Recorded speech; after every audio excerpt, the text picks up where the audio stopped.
The Greek island of Rhodes is a hugely popular tourist destination, attracting millions of visitors every year. It does, however, have more to offer than just sunshine and beautiful beaches.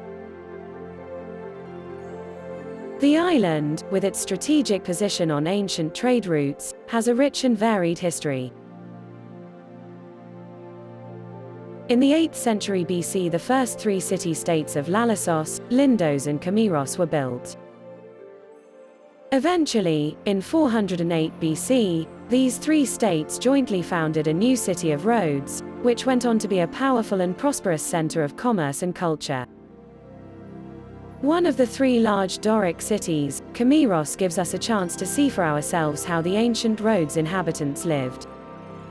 Camiros was an agricultural society, making oil, figs and wine.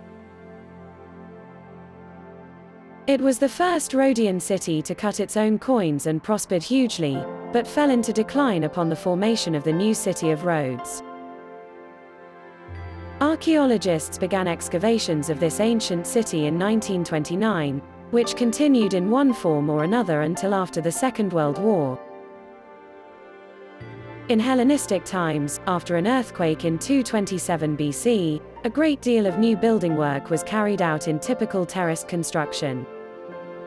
This labyrinth of streets with houses, places of worship and a high terrace, site of the Temple of Athena, reveal an ancient lifestyle, and are wonderful to explore. Today, the old city of Rhodes stands proudly surrounded by medieval walls, mostly built by the Knights of the Order of St. John, more commonly called Knights Hospitaller. This Christian order of knights chose Rhodes to be their home in 1310, part of the Byzantine Empire.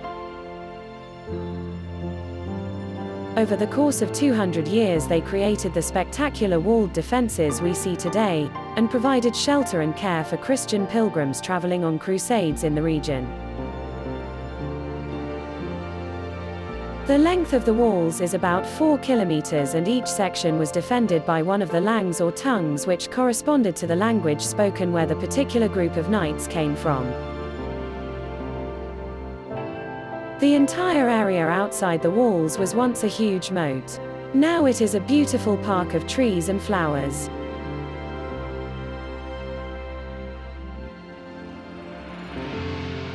Housed in a medieval building and constructed initially in 1440, the Hospital of the Knights is now home to the Archaeological Museum of Rhodes. The museum displays artifacts excavated from Rhodes and nearby islands. Vases, figurines, mosaic floors, and funerary slabs dating from geometric and Roman times to the Hellenistic period can be seen in the spectacular arched building's interior.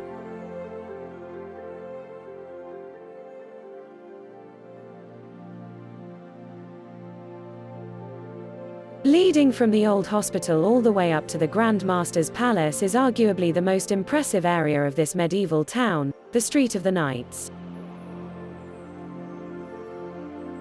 Along the 600-meter street, 7 imposing inns were constructed in the early 16th century, representing the 7 countries, or tongues, that the Knights of the Order of St. John were originated from.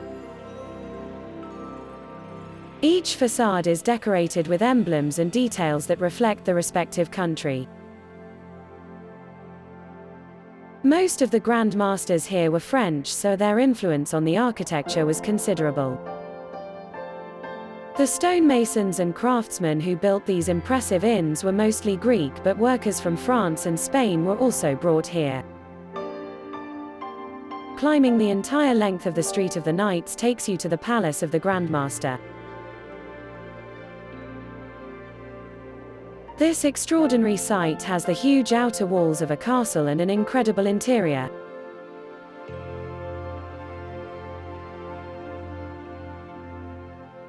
As well as the obvious Christian influence, Rhodes has very strong Turkish, Jewish and Italian influences.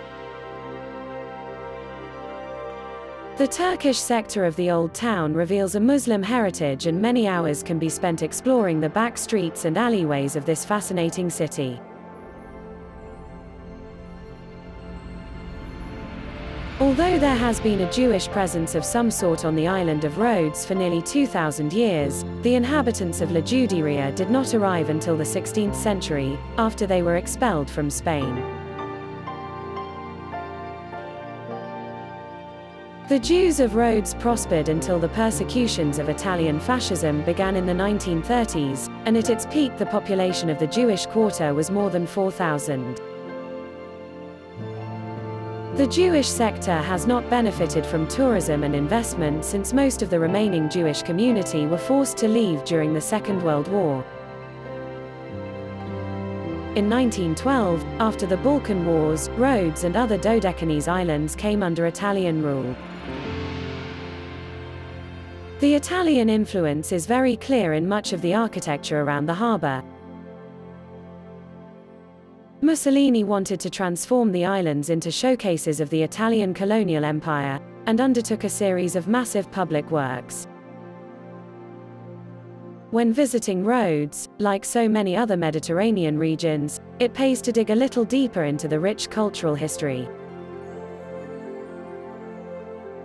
Rhodes has many stories to tell the visitor from over thousands of years.